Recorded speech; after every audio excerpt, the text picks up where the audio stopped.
Hi friends, હું છું રોશની પ્રજાપતિ। મારુતિનંદન એજ્યુકેશનમાં આપનું સ્વાગત છે। મિત્રો, અગાઉની વિડીયોની અંદર આપણે 12 ટેન્સમાંથી 2 ટેન્સ ભણી ચૂક્યા હતા। આજે મિત્રો આપણે એક નવો ટેન્સ ભણીશું, ધ પરફેક્ટ પ્રેઝન્ટ ટેન્સ, એટલે કે પૂર્ણ વર્તમાનકાળ। તો મિત્રો, આ ટેન્સ ભણતા પહેલા આપણે એની સૌપ્રથમ વ્યાખ્યા જોવી પડશે, તો વ્યાખ્યા જોઈ લઈએ।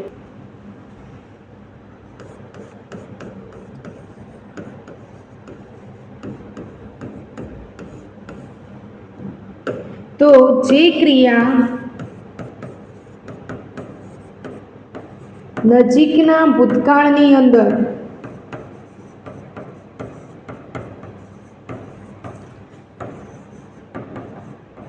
पूर्ण थई होय अने तेनी असर वर्तमान में पण चालू होय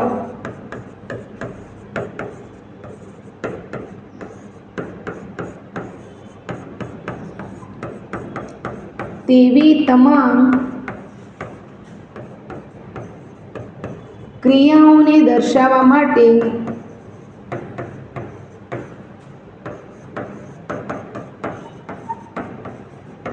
पूर्ण वर्तमानकाळ वपराय छे।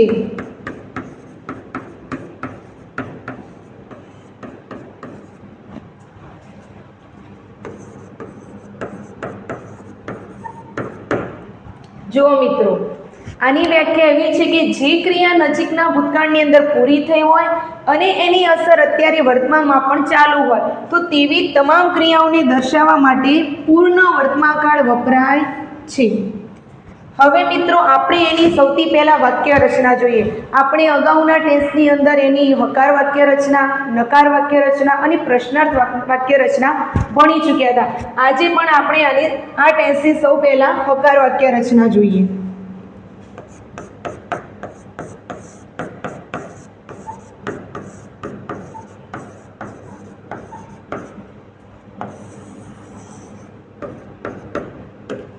तो सौथी पहला आनी अंदर आवशे कर्ता प्लस हेवेस।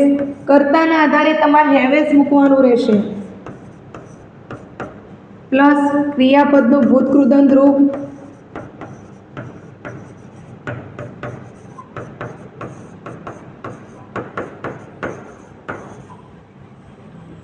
प्लस कर्म અને પ્લસ અન્ય શબ્દો।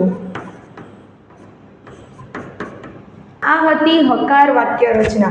હવે મિત્રો, આ ટેન્સને ઓળખવા માટે કેટલાક શબ્દો આવે છે જે વાક્યના પાછળ હોય છે। જોઈએ આપણે એ શબ્દો, તો એને સમયદર્શક શબ્દો પણ કહેવાય છે।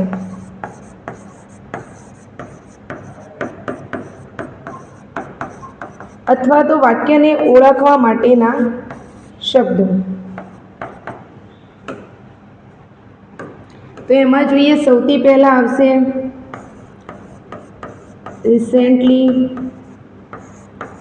Ever, never, just, just now वगैरह। आवा केटलाक शब्दोना आधारे मित्रों आपणे आ टेन्सने सारी रीते ओळखी शकीए छीए।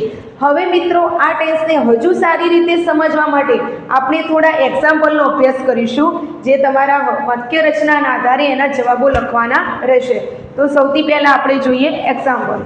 जो मित्रों, सौथी पहेलुं एक्जाम्पल जोईए, तो ही खाली जग्या टू सूरत रिसेंटली अने कौंसमां आपेलुं छे गो। तो हवे जो मित्रों, सौथी पहला तो आपणे आ वाक्यने ओळखवुं छे, तो एना अंदर आपेलुं छे रिसेंटली। रिसेंटली उपरथी आपणने खबर पड़ी है कि आ पूर्ण वर्तमान काळनुं वाक्य छे। तो जुओ, ही। हवे आपणी वाक्य रचना આપણે જોઈએ તો સૌથી પહેલા આવે કર્તા, તો કર્તા ही આપેલો છે।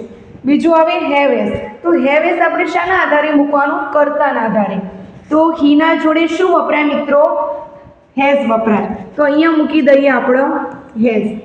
હવે અહીંયા કૌંસમાં આપેલું છે ગો, તો ગોનું ભૂતકૃદંત રૂપ લખવાનું રહેશે। તો ગોનું ભૂતકૃદંત થશે ગોન। આ માટે મિત્રો આપણે V1, V2 અને V3 ના રૂપો તૈયાર કરવા પડશે। તો જેમ કે ગો મૂળરૂપ કહેવાય, એનું V2 થાય વેન્ટ અને V3 થાય છે ગોન. હવે જોઈએ મિત્રો સેકન્ડ એક્ઝામ્પલ. અ પ્રિન્સિપાલ ખાલી જગ્યા ધ સ્પીચ જસ્ટ નાઉ અને કૌંસમાં આપેલું છે ગીવ. તો અહીંયા પણ મિત્રો જુઓ, આનો ઓળખ સૂચક શબ્દ છે જસ્ટ નાઉ, એટલે કે આચાર્યએ સ્પીચ આપી, હાલમાં જ સ્પીચ આપી, એટલે કે સ્પીચ આપી દીધી છે. તો અ પ્રિન્સિપાલ કર્તાના આધારે આપણે જોઈએ તો હેવ એસ મૂકવાનું. તો અ પ્રિન્સિપાલ એટલે કે ત્રીજો પુરુષ એકવચન, તો એના આધારે અહીંયા આવશે હેઝ. અને ગીવનું શું થઈ જશે મિત્રો? ભૂતકૃદંત ગીવન. હવે જુઓ ત્રીજી ખાલી જગ્યા. માય ફ્રેન્ડ ખાલી જગ્યા જસ્ટ ખાલી જગ્યા ધ ઝૂ અને કૌંસમાં આપેલું છે સી. તો અહીંયા જુઓ એનો ઓળખ સૂચક શબ્દ છે જસ્ટ. હવે માય ફ્રેન્ડ એટલે કે મારા મિત્રોની વાત છે, તો મિત્ર એક જ મિત્રની વાત, અહીંયા ફ્રેન્ડ છે.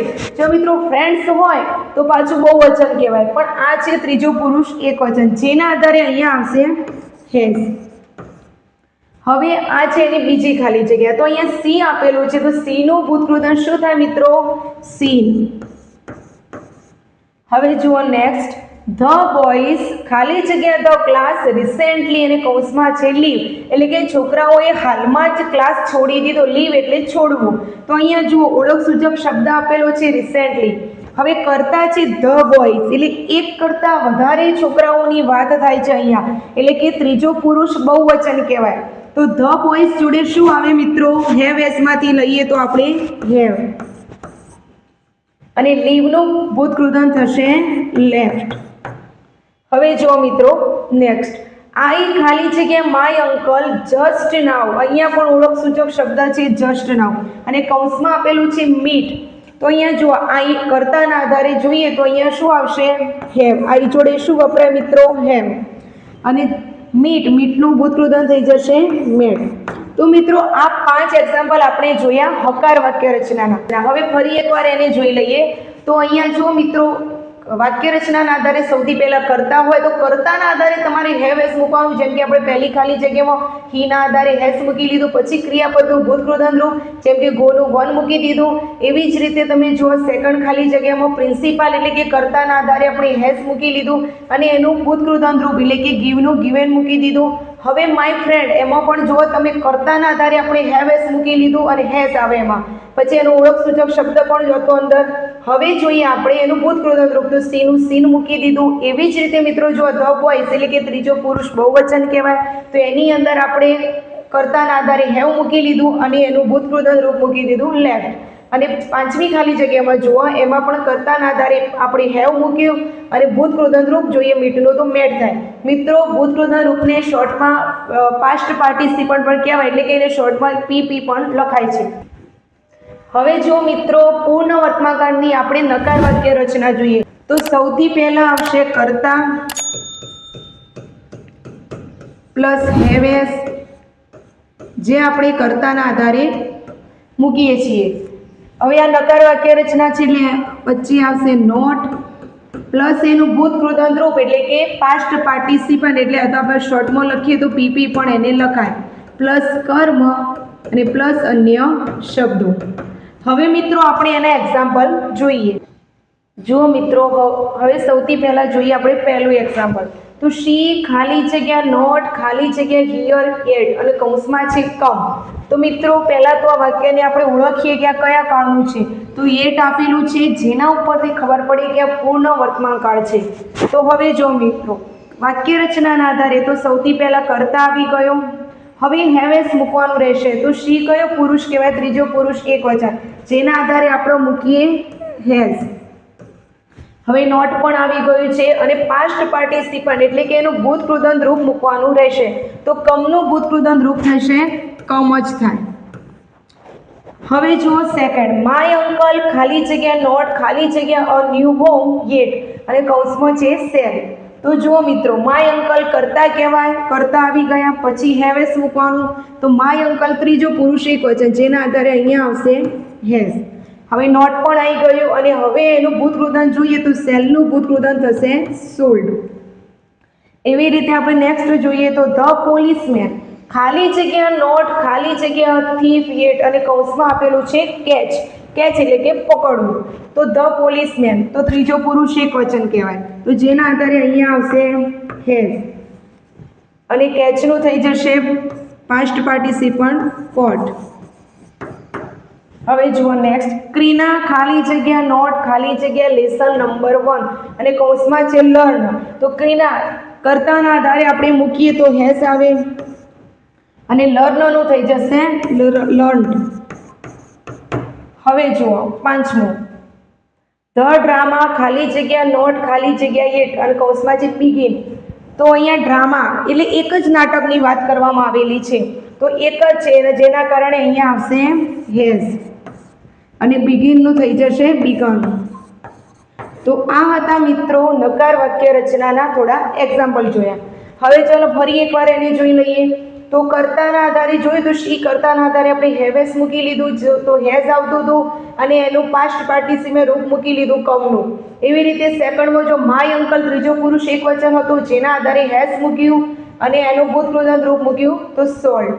એવી રીતે ધ પોલીસમેનમાં પણ આપણે જુઓ કર્તાના આધારે હેઝ મૂકી લીધું અને એનું ભૂતકૃદંત રૂપ કેચનું કોટ મૂક્યું. એવી રીતે નેક્સ્ટ જુઓ તો ક્રીના એક છોકરીનું નામ છે એટલે કે ત્રીજો પુરુષ એકવચન. તો કર્તા આવી ગયું, પછી હેવેસમાંથી આપણે હેઝ મૂક્યું અને લર્નનું લર્ન્ટ મૂકી લીધું. હવે જુઓ નેક્સ્ટ ધ ડ્રામા એટલે એક જ નાટકની વાત કરવામાં આવી છે જેના કારણે આપણે અહીંયા હેઝ મૂક્યું અને અહીંયા બિગિનનું થઈ જશે બિગન. હવે મિત્રો આપણે જોઈશું પ્રશ્નાર્થ વાક્ય રચના. તો સૌથી પહેલા આવશે હેવ હેઝ પ્લસ કર્તા પ્લસ એનું પાસ્ટ પાર્ટિસિપન્ટ એટલે કે ભૂતકૃદંત રૂપ પ્લસ કર્મ અને પ્લસ અન્ય શબ્દો. હવે મિત્રો જે આના પછીના એક્ઝામ્પલ આપણે જોઈશું એમાં કર્તાના આધારે તમારે હેવેસ મૂકવાનું રહેશે. તો જો મિત્રો એક્ઝામ્પલ જોઈએ તો ખાલી જગ્યા યુ એવર ખાલી જગ્યા ધ તાજમહાલ અને કૌંસમાં આપેલું છે સી. તો મિત્રો જુઓ પહેલાં તો આપણે આ કાળને ઓળખવા માટે આ સેન્ટેન્સને ઓળખવા માટે કે કયા ટેન્સનું છે તો એ માટે અંદર શબ્દ આપેલો છે ઈવન. તો હવે જુઓ મિત્રો વાક્ય રચના આધારે જોઈએ તો સૌથી પહેલાં હેવેસ મૂકવાનું રહેશે. તો યુ છે, યુ કર્તાના આધારે આપણે જોઈએ તો આપણે બધા જાણીએ છીએ કે યુ જોડે શું આવે હંમેશા હેવ. તો અહીંયા મૂકી દઈએ આપણે હેવ. હવે જો મિત્રો કરતા તો યુ આવી ગયો, પછી એનું પાસ્ટ પાર્ટિસિપન્ટ એટલે કે ભૂતકૃદંત રૂપની વાત કરીએ તો ભૂતકૃદંત રૂપમાં જુઓ તો સી છે, તો સીનું ભૂતકૃદંત થઈ જશે સીન. હવે જુઓ નેક્સ્ટ ખાલી જગ્યા હી ખાલી જગ્યા ધ લેટર જસ્ટ નાઉ અને કૌંસમાં આપેલું છે ડિલિવર. તો મિત્રો જુઓ અહીંયા છે કરતા હી એટલે કે ત્રીજો પુરુષ એકવચન જેના આધારે આપણે મિત્રો અહીંયા લાગશે હેઝ. હવે એનું ભૂતકૃદંત રૂપ જોઈએ ડિલિવરનું તો ડિલિવર્ડ થઈ જશે ડિલિવર્ડ. હવે જુઓ નેક્સ્ટ ખાલી જગ્યા શી એવર ખાલી જગ્યા અ ડાન્સિંગ પીકોક અને કૌંસમાં છે સી. તો મિત્રો જુઓ આને ઓળખવા માટે આપેલું છે શબ્દ ઇવન. હવે જુઓ મિત્રો તો કરતા છે શી એટલે કે ત્રીજો પુરુષ એકવચન જેના આધારે અહીંયા મુકાશે હેઝ અને એનું ભૂતકૃદંત રૂપ જોઈએ તો સીનું થઈ જશે સીન. એવી રીતે નેક્સ્ટ જુઓ ખાલી જગ્યા યુ એવર ખાલી જગ્યા બાય અ ટ્રેન અને કૌંસમાં છે ટ્રાવેલ. તો મિત્રો જુઓ ખાલી જગ્યા યુ તો કરતા છે યુ અને ઓળખ સૂચક શબ્દ છે એવર. તો યુના જોડે હંમેશા હેવ આવે તો હેવ મૂકવાનું. પછી જુઓ હવે ટ્રાવેલનું ભૂતકૃદંત રૂપ શું થઈ જશે ટ્રાવેલ્ડ. એવી રીતે જુઓ નેક્સ્ટ ખાલી જગ્યા મોહન એવર ખાલી જગ્યા મીટ અને કૌંસમાં છે ઈટ. તો ઈટની વાત કરીએ તો જો સૌથી પહેલા મોહન ત્રીજો પુરુષ એકવચન જેના આધારે અહીંયા મુકાશે હેઝ અને ઈટનું થઈ જશે ઈટન. તો આ હતી મિત્રો પૂર્ણ વર્તમાનકાળના પ્રશ્નાર્થ વાક્ય રચનાના થોડા એક્ઝામ્પલ. મિત્રો આ ટેન્સ અહીંયા પૂર્ણ થાય છે. જો વિડીયો ગમ્યો હોય તો વિડીયોને લાઇક શેર અને ચેનલને સબસ્ક્રાઇબ કરજો. હવે મિત્રો આપણે નેક્સ્ટ વિડીયોની અંદર નવો કાળ ભણીશું.